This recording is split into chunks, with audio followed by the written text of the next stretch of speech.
May 13th, 1944. Pearl Harbor. Fleet Radio Unit Pacific. The fluorescent lamps hummed above rows of men hunched over cipher pads. Paper rustled, pencils scratched. The sound of war, reduced to graphite and frequency. A short burst of intercepted Japanese Morse clicked through the headphones. Operators leaned forward as characters flickered onto the decoding screens. A sequence of coordinates, a code word, and one simple phrase. Scheduled rice delivery to bin, Southern Bougainville. Departure imminent. Lieutenant Commander Robert Williamson set his coffee aside and reached for the secure line. The signal was unremarkable, a supply run, a submarine carrying rice, yet every trained instinct in the room froze. Because in the Pacific, rice wasn't just food. It was sustainment. It was communication between islands, lifelines stitched by submarines across a dying empire. Within minutes, the decoded message was in the hands of command. 3 destroyer escorts received orders to intercept. USS England, USS George, and USS Raby. None of them knew that this single transmission, a message about rice, would ignite one of the most efficient submarine hunts in naval history. Far across the Pacific, the Japanese 7th Submarine Squadron patrolled the seas from Truk to the Admiralty Islands. 7 Steel Predators I-16, RO-104, RO-105, RO-106, RO-108, RO-116, and RO-117 fanned out in perfect formation. Their purpose: to detect American fleet movements toward the Palau and Mariana Islands, to hold the perimeter of an empire already bleeding beneath the waves. At Truk, Admiral Somu Toyoda believed in the old equation of the sea, that stealth, discipline, and sacrifice could counter industrial excess. Each submarine, a blade in the dark, a tool of honor in a war against machines. He did not yet understand that the ocean itself was changing that sound. Mathematics and electricity had become new weapons of civilization. Meanwhile, 2,000 miles east, the USS England cut through Pacific swells at 23 knots. Spray fanned over her Buckley-class hull, displacing 1,400 tons of seawater as diesel engines drummed beneath her decks. Lieutenant Commander Walton Pendleton stood on the bridge, eyes fixed on the tactical chart. Around him, 186 men and one idea that the ocean could be solved like an equation. The ship carried twin depth charge racks, 8 K-guns that could hurl 300-pound explosives in calculated arcs, and mounted forward of the bridge, bolted like a crown of steel spikes, was the newest weapon of Allied industry. The Hedgehog anti-submarine mortar, 24 launch tubes angled like the teeth of a machine built for precision killing. Unlike depth charges that exploded blindly at preset depths, the Hedgehog waited for contact. It struck only when it found solid metal. Each projectile weighed 65 pounds, armed with 35 of Torpex, the most powerful explosive of the war. Its success rate wasn't luck, it was arithmetic. Where depth charges killed once in 80 attacks, the Hedgehog killed once in 5. Pendleton's executive officer, John Williamson, had memorized those numbers. Cambridge-trained, with a mind shaped by trigonometry and sonar echoes, he viewed the ocean not as mystery, but as geometry. Sound moved through seawater at 4,800 feet per second, refracting through thermal layers, bending through salt and pressure. To him, killing a submarine was no longer an art.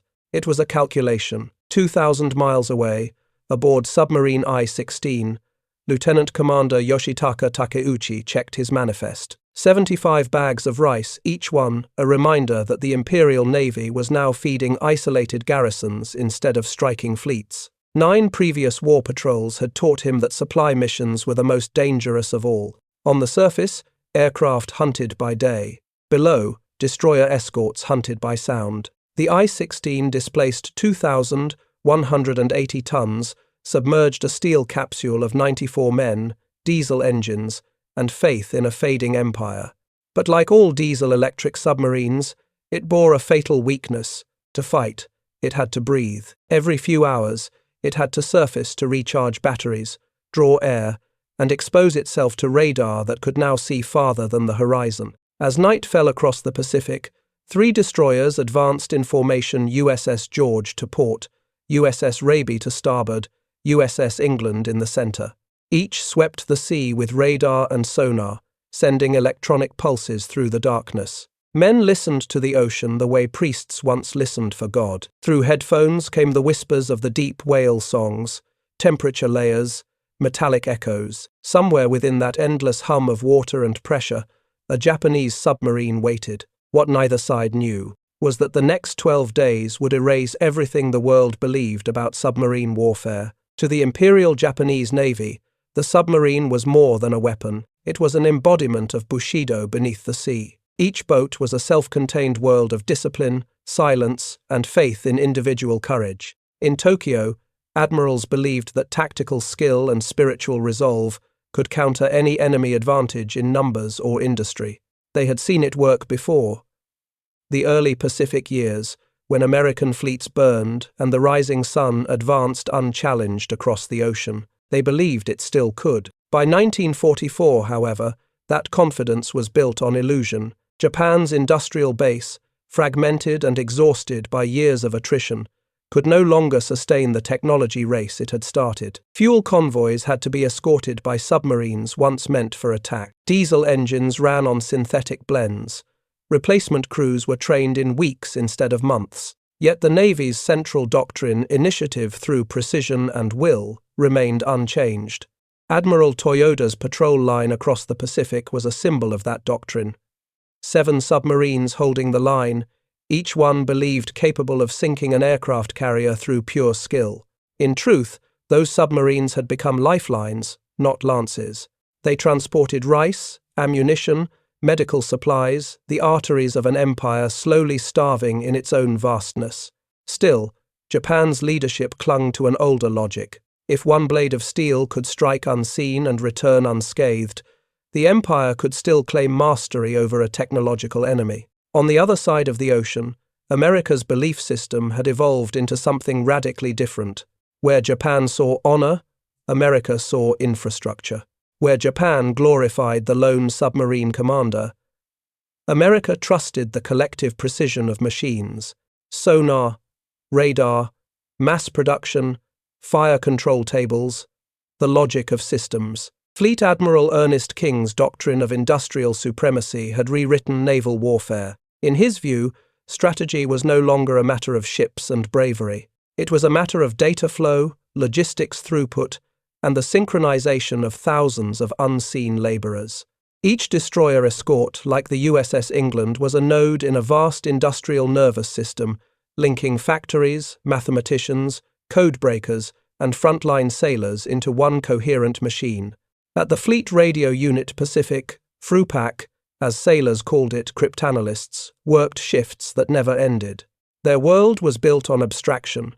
Sound transformed into symbols, symbols into meaning, meaning into destruction.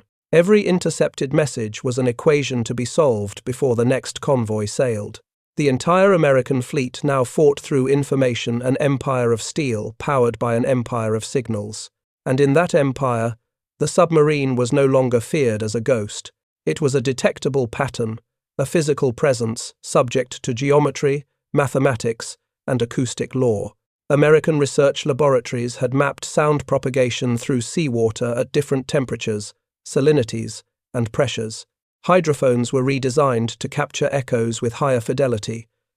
Radar could detect a periscope's reflection miles beyond human sight. Every improvement was fed back into the production chain, replicated, standardized, distributed across hundreds of ships. To Japanese commanders, this level of coordination seemed inhuman.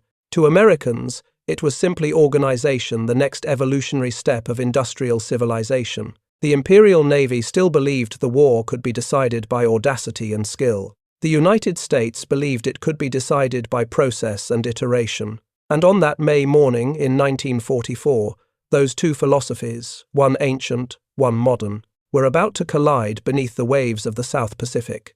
What the Japanese did not know was that their messages were no longer secrets. Inside a low concrete building at Pearl Harbor, a chain of decoding machines hummed through the night. American cryptanalysts of Fleet Radio Unit Pacific had already broken the Japanese JN-25 naval code. To the Imperial Navy, each transmission was invisible, encrypted, secure, wrapped in layers of military confidence. To the Americans, it was a transparent window into every patrol line, every fuel run, every lifeline that kept the Pacific War alive. The message about rice delivery to Bougainville was no routine transmission. It was a signal beacon, one that exposed the position and timing of Submarine I-16, and by extension, the entire 7th Submarine Squadron. Within hours, Escort Division 39, commanded by Commander Hamilton Haynes, had its orders. 3 destroyer escorts, USS England, USS George, and USS Raby, would form a hunter-killer group and sweep west. For the first time, an anti-submarine task force was not guided by luck or guesswork, but by signals, algorithms, and continuous feedback loops. Each ship carried a synchronized arsenal of radar, sonar, and the Hedgehog mortar, a weapon that made the ocean calculable. The Americans didn't chase shadows anymore. They predicted movement. By correlating intercepted radio times with sonar echoes, Williamson and his crew could chart the exact depth, course, and rate of turn of a target moving miles beneath the surface. Submarine warfare, once a contest of intuition, had become mathematics at sea.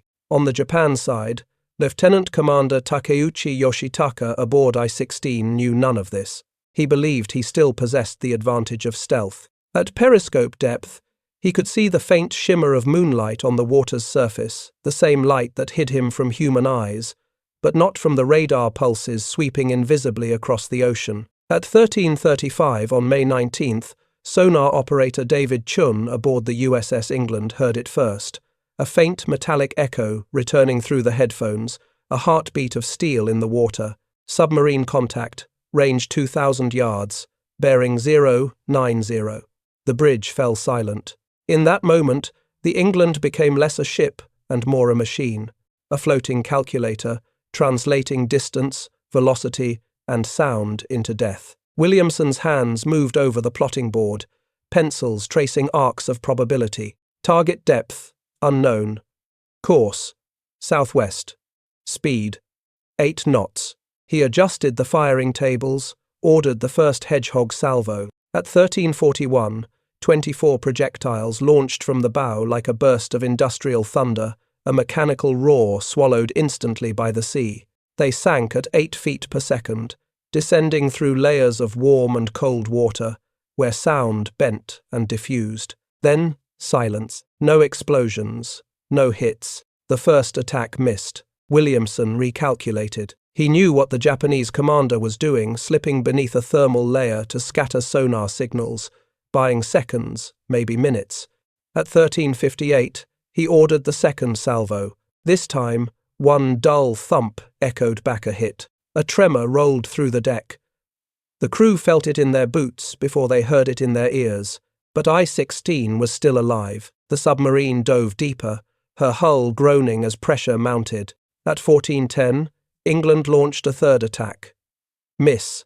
At 14:33, Williamson ordered one final calculation, bearing 170 degrees, range 400 yards, depth 250 feet. He pressed the firing switch. 4 to 6 projectiles struck home. The ocean convulsed.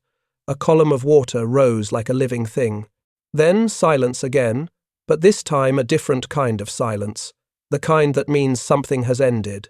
Within 20 minutes, oil and debris surfaced. 94 men of the I-16 had vanished into the abyss. But that was only the beginning. Fleet Radio Unit Pacific had intercepted more transmissions, exposing the positions of 6 additional submarines RO-104 through RO-117, forming a patrol line stretching hundreds of miles.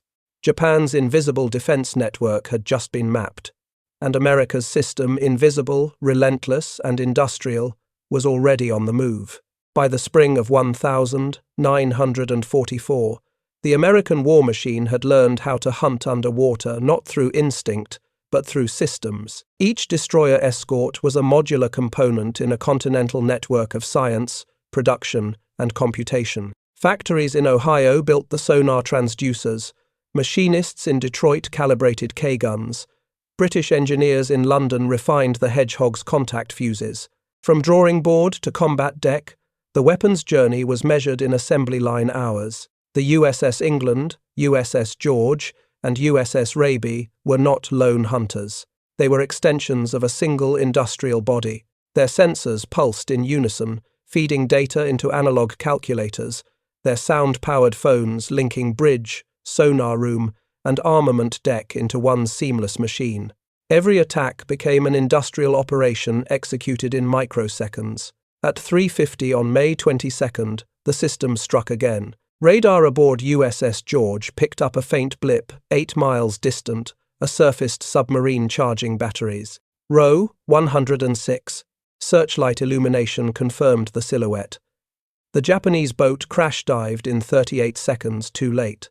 At 4:25, USS England regained sonar contact, the same operator, David Chun, tracking the metallic echo through the dark Pacific. Williamson began plotting again, adjusting for sound propagation delay, evasion speed, and turning radius. The first attack missed. The second at 5-1 didn't. 3 direct hits. The explosion ripped upward through the sea, hurling water and oil skyward. 59 men aboard RO 106 vanished beneath the surface. 2 submarines destroyed in 4 days. But the system was only accelerating. Fleet Radio Unit Pacific, analyzing intercepted transmissions, decrypted another signal, a patrol line across the sea north of New Ireland. 7 submarines RO 104 through RO 116 guarding Japan's approach routes. Admiral Toyoda's formation was tactically perfect but strategically obsolete. He assumed that no enemy could locate, track, and annihilate an entire squadron before it repositioned. He assumed wrong. By May 23rd, the hunter-killer group had located RO 104. Radar contact at 6T. Dive within 45 seconds. The Americans already had firing solutions. For 2 hours, the battle unfolded like mechanical chess. USS Raby attacked 4 times, all missed. RO 104 used every trick in the book: noise bursts, compressed air to create false echoes, random depth changes, even tuned sonar jamming. Williamson watched the data scroll in echoes, angles, intervals, until he saw the pattern. The submarine's evasions were no longer random. They were dictated by dwindling battery power. It was running out of breath. At 8:34, 24 Hedgehog projectiles launched in perfect formation, 10 to 12 direct hits. Then, a massive rupture, the compressed air cylinders inside the submarine imploded under pressure, turning the vessel into a collapsing lung. 58 men, gone. 3 submarines in 5 days. The mathematics were no longer probability, they were inevitability. Traditional depth charges succeeded once in 80 attacks. The Hedgehog succeeded once in 5. But behind those numbers lay a deeper truth. The success belonged not to one ship, but to the industrial system that produced precision at scale. Each component, the radar operator, the cryptanalyst, the assembly line worker in Indiana, was a cog in a war machine that learned, adapted, and multiplied its effectiveness after every encounter. This was not the heroism of individuals, but the triumph of structure. On May 24th, the pattern repeated. Row 100 or Sexton detected at it 20. Crash dive in 35 seconds. Williamson adjusted his calculations, factoring in previous evasion patterns, sonar propagation, thermal gradient distortions. The first salvo at 2:14 struck the hull with 3 to 5 direct hits. No secondary explosion, only the slow, grinding death of a submarine collapsing under 500 feet of water. The sound of breaking bulkheads, transmitted through the sonar, lasted 20 minutes. 56 men erased, unheard, unseen. 4 submarines in 6 days. By now, Admiral Nimitz himself had taken notice. Admiral King ordered immediate analysis of the England's performance, its methods, and its weapons. Fleet headquarters wanted to know how one small destroyer Escort had achieved what entire fleets had failed to do: annihilate a submarine squadron without a single loss. But Williamson and his crew had no time to celebrate. Radio intercepts indicated new transmissions. 2 more submarines were still alive, and the system was not done perfecting itself. On May 26th, after 8 days of continuous operations, ammunition low and fuel nearly spent, Commander Haynes requested permission for one final sweep before returning to port. Intelligence suggested a new target, RO 108, operating nearby. At 23:4. Sonar contact. Range beer, Beshuse yards. Target course, southeast, 8 knots. Williamson's calculation took 3 minutes.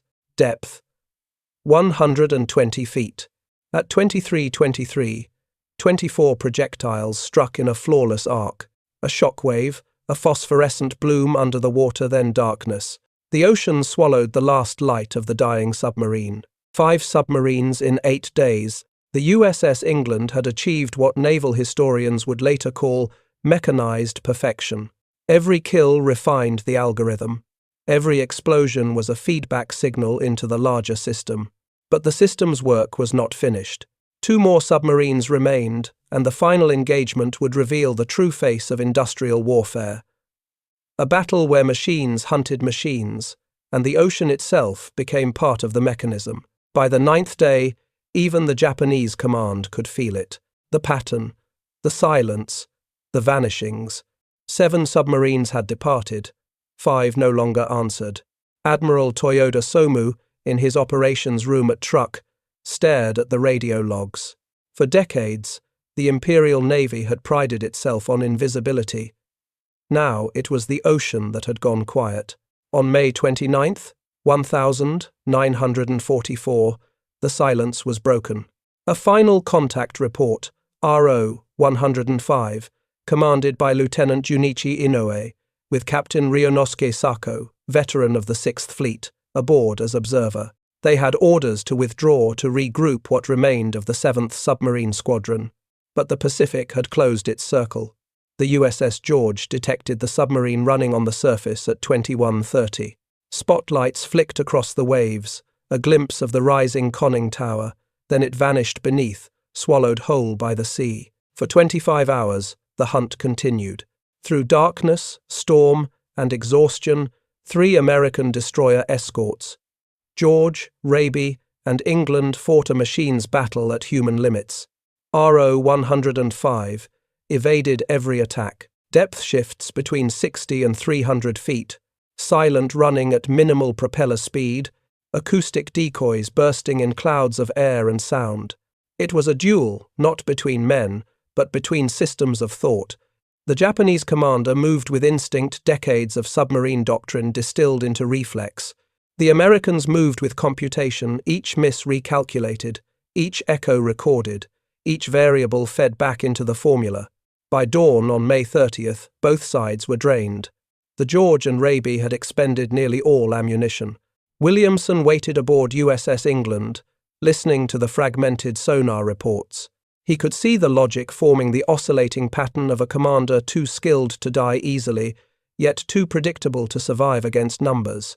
He called the bridge. Permission to engage. Commander Haynes hesitated only a second. Then came the reply that would enter naval history. "Oh hell, go ahead, England." At 7:36, the England fired. 24 projectiles arced forward, a metallic swarm flying through the morning mist. 6 to 10 of them struck. The explosion that followed tore through the sea like the sound of a collapsing planet. RO 105 disintegrated under pressure.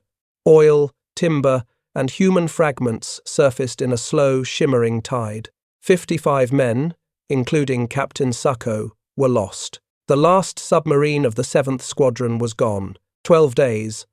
7 submarines, no American casualties.